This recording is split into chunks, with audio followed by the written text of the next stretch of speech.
Chairman Bhaskar భాయ్, నాయన్ యాదగిరి, మా లక్ష్మణ, ఇవన్నిటికన్నా ముఖ్యంగా మా రాజు మాట్లాడాడు. కానీ రాజు కష్టం చేస్తాడు, కానీ ఎట్లా చేయాలో కరెక్ట్ ప్లానింగ్ ఉండదు. కానీ కష్టం చేస్తుంటే అందరికన్నా ఎక్కువ రాజువే. నాకు నా బిడ్డ, మా యూత్ కాంగ్రెస్ ప్రెసిడెంట్ జగ్గన్న, మీ బతుకులు ఎట్లున్నాయి, మీరు ఎంత మంచిగా బతుకుతున్నారు, ఏ ఇబ్బందులు ఉన్నాయి అన్ని చూడడానికి ఇంత ఆలస్యమైన ఈ ఎండలో మీ దగ్గర తిరిగేసి మన నీలం Madhu Congress party MP candidate Medak parliament.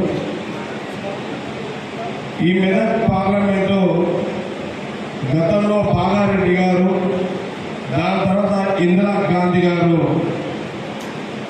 మరి ఈ ప్రాంతానికి ఎంపీగా, ప్రధానమంత్రిగా కూడా ఉండే మనందరూ కూడా తెలుసు.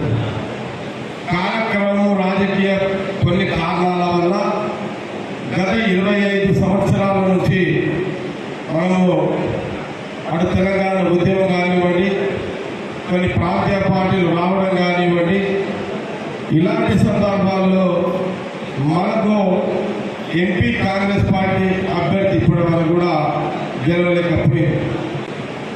ఈ ఎన్నికల్లో రాష్ట్రంలో కాంగ్రెస్ పార్టీ అధికారంలో ఉంది.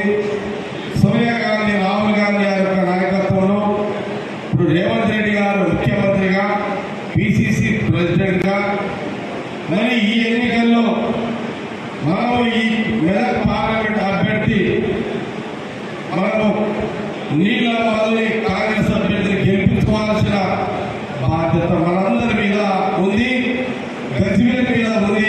గజ్వేల్ కార్యకర్తలారా, గజ్వేల్ నియోజకవర్గ ప్రజలారా, వేదిక మీద ప్రజలారా, అందరి మీద కూడా ఈ బాధ్యత ఉంది. మెదక్ ఎంపీ కాంగ్రెస్ అభ్యర్థి నీలం మధు గెలిపించుకున్నట్టయితే మన నినాదం రాహుల్ గాంధీ గారు ప్రధానమంత్రి కావాలి.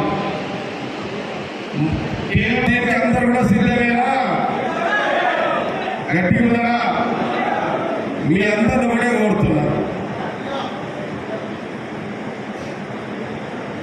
గజ్వేల్ నియోజకవర్గంలో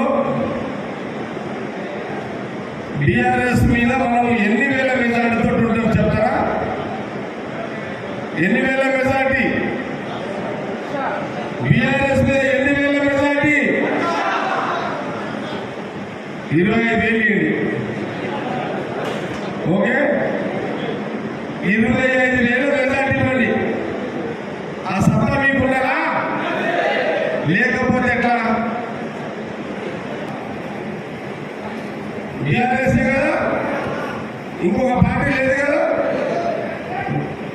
బీఆర్ఎస్ మీద కాంగ్రెస్ పార్టీ కోరుతున్న గజ్వేల్ కార్యకర్తలను ప్రజలు లేదంటే 25,000 మెజార్టీ అడుగుతున్నారు.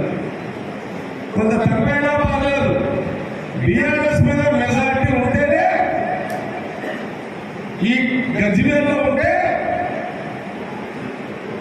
అదే మన ఎంపీ అభ్యర్థి నీలం మధుకి గెలిచినట్టే, మీరు గజ్వేల్లో గెలిచినట్టయితే. నేను సిద్ధమే కదా అందరూ